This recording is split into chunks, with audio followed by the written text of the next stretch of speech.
ชื่อล่าครับเป็นเจ้าของร้าน20 Year Ago ร้าน20 Year Ago ขายเป็นอาหารอินเดียส่วนใหญ่จะเป็นอาหารอินเดียทางตอนเหนือนะคะแต่ว่าทางร้านก็มีการปรับสูตรโดยการที่อาจจะมีเมนูบางเมนูที่จะมีทางปากีสถานทางตุรกีที่เข้าเอามามีบทบาทในแต่ละเมนูค่ะก็คือเหมือนทางรสชาติทางเหนือก็จะเป็นรสชาติที่มีความอ่อนกว่าทางใต้ก็คล้ายๆบ้านเราแล้วก็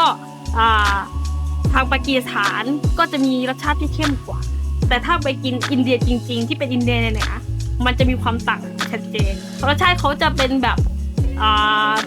ไม่เผ็ดมากแต่มีกึ่งเครื่องเทศมีความหอมนมอะไรอย่างเงี้ยแต่ของที่ร้านจะมีความกลิ่นเครื่องเทศแล้วก็เผ็ดมากกว่าเดิมจริงๆอยากให้ร้าน20 Year Agoให้เป็นอินเดียเนี่ยทั้งหมดแต่ว่าในพื้นที่แอเรียที่เราอยู่คนนครศรีธรรมราชจะกินเข้มเราก็เลยปรับสูตรให้แบบเข้มเหมือนคนใต้แต่ยังอิงพวกเมนูที่เป็นทางเหนือแต่ตรงตัวเลยเนาะว่าย้อนไป20 ปีที่แล้วนั้นคือหมายถึงว่าเราเริ่มรู้สึกตัวว่าเราชอบอินเดียมากๆชอบหนังอินเดียชอบฟังเพลงอินเดียชอบรายการอินเดียชอบทุกอย่างที่เป็นอินเดียแล้วหลังจากนั้นเราก็ผูกพันกับอินเดียมาจนถึงวันนี้อาจจะเป็นเพราะว่าเราเห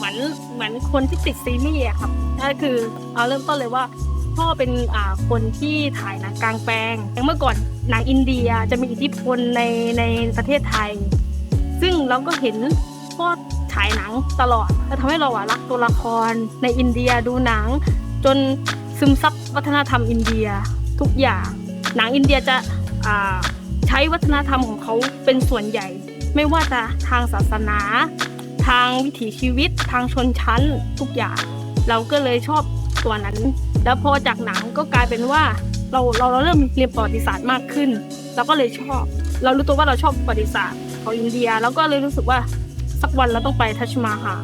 มันก็เป็นแรงที่ทำให้เราไปถึงจุดนั้นก็คือไปเยือนทัชมาฮาลจริงๆอะไรอย่างนี้การไ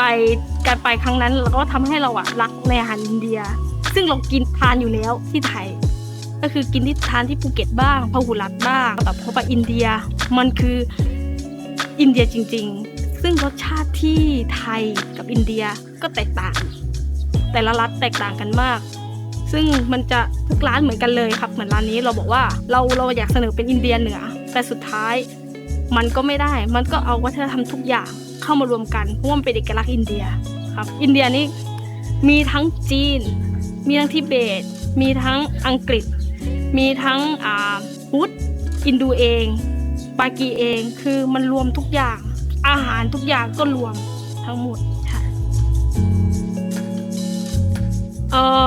อันนี้สำหรับพี่ก่อนดีกว่าเนาะสำหรับพี่ตอนที่ไปครั้งแรกทุกคนห้ามเพราะว่าข้อดูสารคดี1ความอันตรายอันดับ1ถูกไหมเพราะเราเป็นผู้หญิงตอนนั้นไปก็คือไปกับพี่สาว2คนไม่มีทัวร์ไม่มีไกด์ทุกอย่างไปกันเองเราบอกว่าสิ่งที่สื่อมาเราอยากไปสัมผัสว่ามันจริงหรือไม่จริงแต่พอไปแล้วมันไม่จริงครับเหมือนแค่เมืองหลวงเดลีเหมือนกับกรุงเทพครับแต่ความวุ่นวายคูณ4ไปเพราะเมืองเขาใหญ่กว่าแต่คนก็มีหลากหลายหน้าตาเช่นเดียวกับเราเลยเหมือนเรานึกถึงอินเดียต้องนึกคนดำๆใช่ไหมจมูกโด่งๆดำๆแต่พอไปถึงเมืองเขามีทั้งหน้าจีนแต่เป็นคนอินเดียนะหน้าจีนหน้าฝรั่งหน้าอินเดียหน้าปากีทุกอย่างเหมือนไทยเลยแล้วก็การใช้ชีวิตเหมือนกันกับไทยในส่วนตัวที่ไปที่เขาบอกว่าห้ามให้เงินเด็กจันทานใช่ไหมครับที่ไปเจอไม่เคยเจอตามที่สารคดีว่าเคยเจอแค่เด็กจันทานมาขอขนมเราให้ไปแต่พี่ชายเขาก็บอกว่าไม่ได้อย่ามายุ่งกับนักท่องเที่ยวคือเขามีมารยาทในการห้ามน้องว่า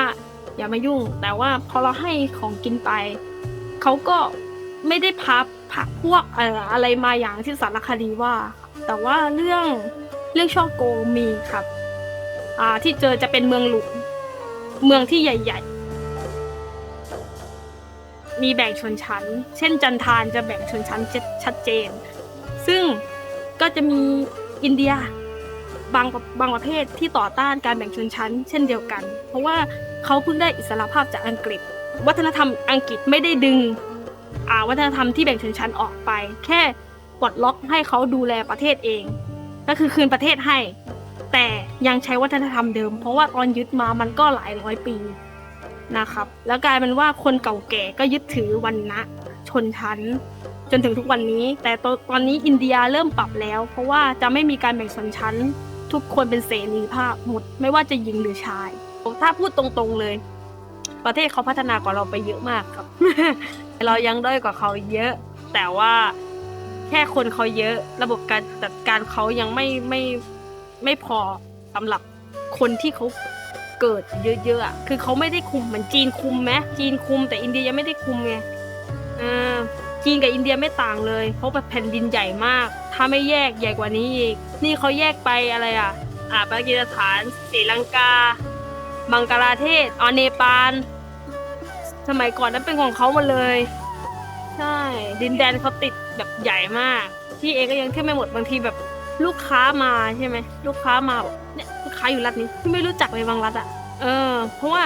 เขาจะแบ่งเป็นแบบเป็นโซนเป็นทวีปเหมือนอเมริกาทวีปของเขาคือแบบรัฐนี้รัฐของเขาใหญ่เลยมีแยกย่อยอีกใช่อันดับแรกก็คือเป็นพนักงานประจำปกติเนี่ยแหละค่ะเหมือนเบื่องานประจำแล้วก็คือจริงๆร้านต้องการเปิดเป็นร้านกาแฟ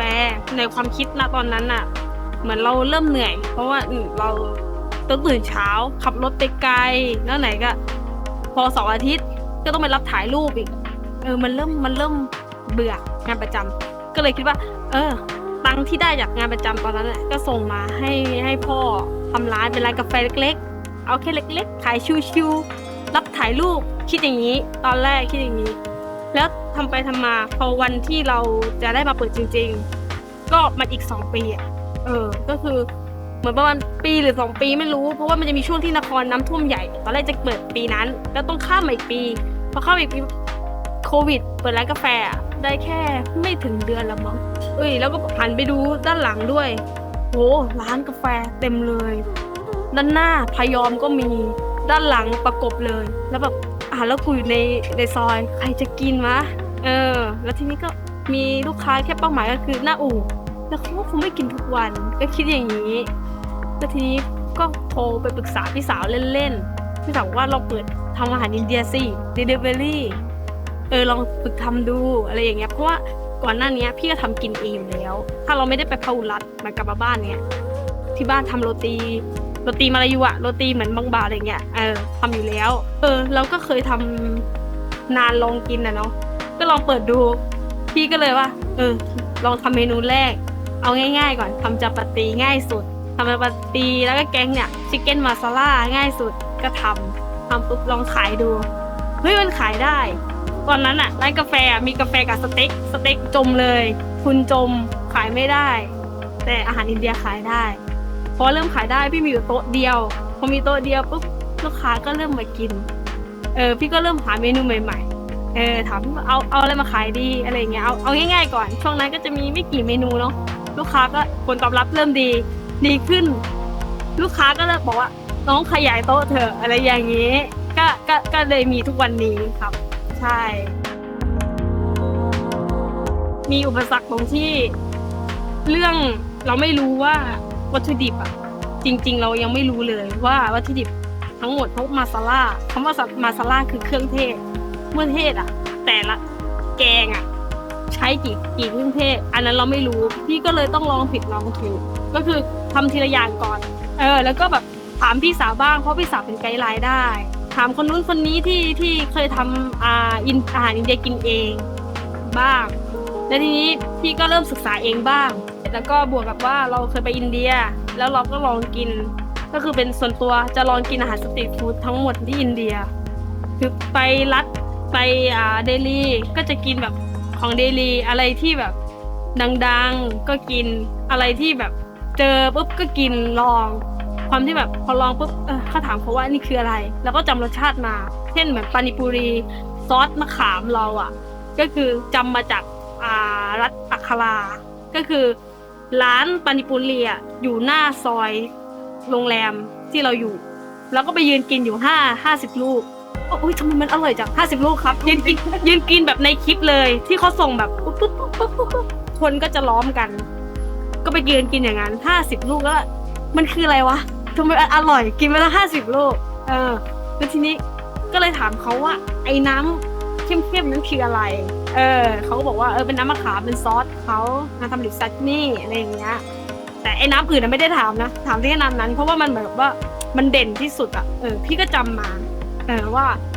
รสชาติมันได้แล้วก็ถามพี่ว่าเขาใส่อะไรบ้างเพราะว่าพี่สาวเขาก็จะมีอาจารย์ที่อยู่บังกาลองซึ่งเป็นอินเดียใต้นะแต่ก็เขาสามารถเป็นไกด์ให้ได้เหมือนเขาก็จะรู้ว่าไอ้ตัวเนี้ยซอสตัวเนี้ย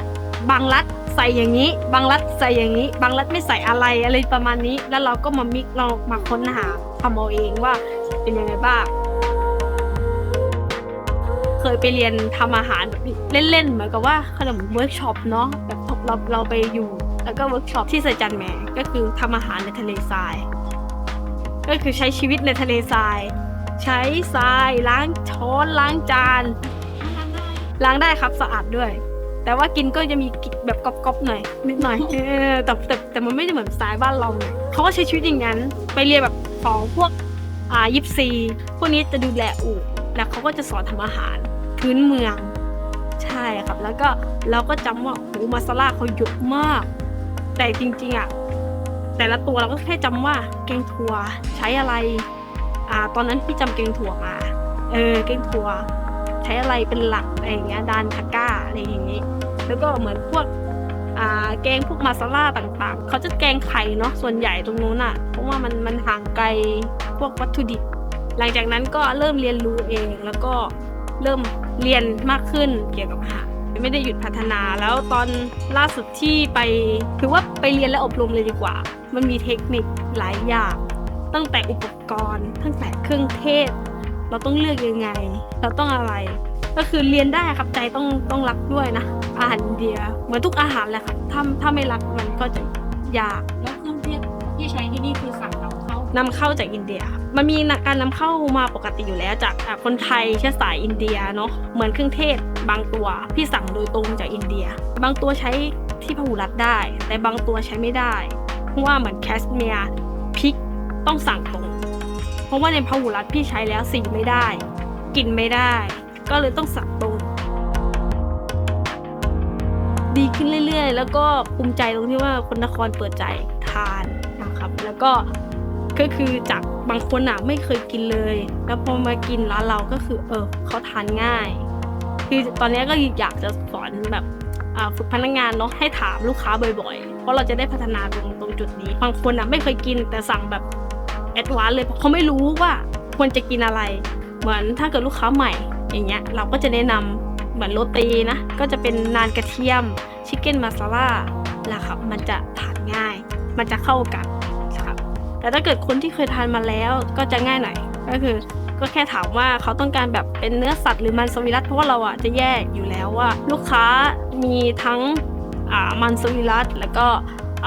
กินเจเนาะแบบไม่กินหัวหอมไม่กินกระเทียมก็แจ้งได้พอเราต่อไปเริ่มชินเครื่องเทศเพราะตอนแรกคนที่มากินแรกๆเขาจะไม่ชินกินเครื่องเทศเขาจะมีความกลัวแล้วก็เฮ้ยจะกินได้ไหมวะอะไรอย่างเงี้ยมันจะเลี่ยนไหมอะไรอย่างนี้มันจะสกปรกไหมอะไรประมาณนี้ครับเพราะการที่จะให้คนไทยเปิดใจมันก็ค่อนข้างยากเพราะว่าภาพลักษณ์ที่เขามองอินเดียคือสกปรกอาหารอินเดียสามารถไประดับโลกได้เช่นบัตเตอร์ชิคเก้นนั่นคืออาหารระดับโลกเหมือนกับต้มยำกุ้งเราใช่ครับนั่นคืออาหารระดับโลกและทีนี้ข้าวบาสมาติก็เช่นกันครับเป็นข้าวที่คนทั่วโลกใช้กินไม่ว่าจะอเมริกาทางตะวันออกกลางพวกยุโรปกินบาสมาติเราก็อยากถ่ายทอดพี่ก็คืออยากให้มีเวลาได้คุยกับลูกค้าบ้างพี่ก็อยากแบบแนะนำแล้วก็อยากจะบอกว่าอาหารแต่ละตัวเขามีประวัติของเขาอะไรประมาณนี้ครับตอนนี้มีโครงการนะครับก็ประมาณเดือน7 เดือน 8จะทำร้านเป็นแอร์แล้วใช่จะดีไซน์ใหม่หมดเพราะว่าอยากให้เป็นตัวเชฟเองเพราะว่าเช ฟชอบอินเดียก็จะสร้างให้เหมือน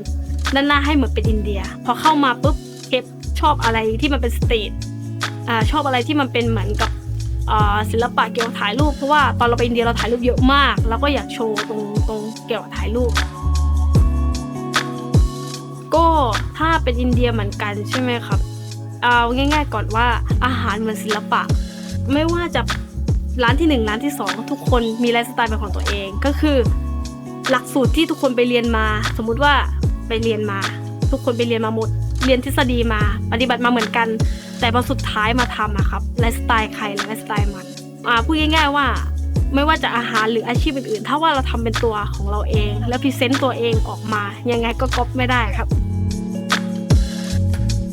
เมนูแนะนำก็จะเป็นซิกเนเจอร์ของร้านเลยก็จะเป็นปานิปุรีเพราะว่าลูกค้ามาก็คือต้องสั่งตัวนี้นะครับเป็นอาหารสตรีทฟู้ดของอินเดียที่เป็นยอดนิยมของอินเดียเลยไปที่อินเดียก็ต้องทานตัวนี้ใช่เมนูที่2นะคะก็จะเป็นเมนูชิคเก้นมาซาลาคือรสชาติจะมีความเผ็ดร้อนแต่ไม่ได้เผ็ดแบบเหมือนส้มตำนะแต่ว่าเผ็ดร้อนด้านในแล้วก็ตัวชิคเก้นมาซาลาของเราเขาจะเรียกว่าชิคเก้นมาซาลาพาวเดอร์เราทำเองคั่วเองทำเองเป็นสูตรของเราครับใช่แล้วก็อีกตัวหนึ่งก็จะเป็นมาซาลาจ่ายครับเป็นชาอินเดียแล้วชาอินเดียของเราก็คือนำเข้ามาจากอินเดียเลยแล้วตัวทีมาซาลาพาวเดอร์เราก็ทำของเราเองครับก็คือคั่วแล้วก็บดเองใช่แค่วัตถุดิบแต่ละตัวนำเข้ามาจากอินเดียนะครับแล้วก็เอามาผ่านกระบวนการในการคั่วแล้วก็บดของหวานก็จะเป็นรัสมาลัยจะขายดีกว่ากุหลาบจามูเพราะกุหลาบจามูจะหวานไปนะครับแล้วก็รัสมาลัยก็จะมีความกลมกล่อมของนมเพราะจะใช้นมสดแท้จากนมวัวแล้วก็ตัวเท็กเจอร์ของขนมหวานรัสมาลัยก็จะเป็นก้อนชีสที่เราสกัดนะครับจากนมวัวก็มาลอยในน้ำนมอีกทีนึงมันก็จะมีความหอมแล้วก็มันช่วงนี้หล่นครับแต่ว่าตอนโควิดช่วงแรกเราจะสลับกับร้านอื่นเนาะร้านอื่นเขาจะลดแต่ร้านเราเหมือนร้านใหม่และร้านเดียวในนครด้วยที่เป็นอินเดียแล้วเขาก็เหมือนว่าอยากลองเคยกินมาแล้วเลยประมาณเนี้ยเมื่อปีที่แล้วดีกว่าไม่มีปัญหาแต่ช่วงเริ่มปีนี้ครับเริ่มมียอดตกลงเหมือนลูกค้าเริ่มทรงตัวแล้วเหมือนจะเป็นลูกค้าประจำซะส่วนก็ตอนนี้ก็คืออยากจะให้เปิดใจลองอาหารอินเดียนะครับก็อย่าไปติดคำว่าอาหารอินเดียสกปรกนะครับแล้วก็อยากให้มองกลับไปว่าอาหารอินเดียมีเอกลักษณ์ของเขาเหมือนแต่ละตัวก็จะมีเอกลักษณ์ของตัวเขาเองก็คืออยากให้เปิดใจลองมาลองทานดูครับใช่แล้วก็อีกอย่างหนึ่งคือเราจะใส่ใจทุกขั้นตอนไม่ว่าจะเป็นพวกมาซาลาเราก็เอาวัตถุดิบแท้มาจากอินเดียครับแล้วก็มาทำเป็นสูตรของเราเองเป็น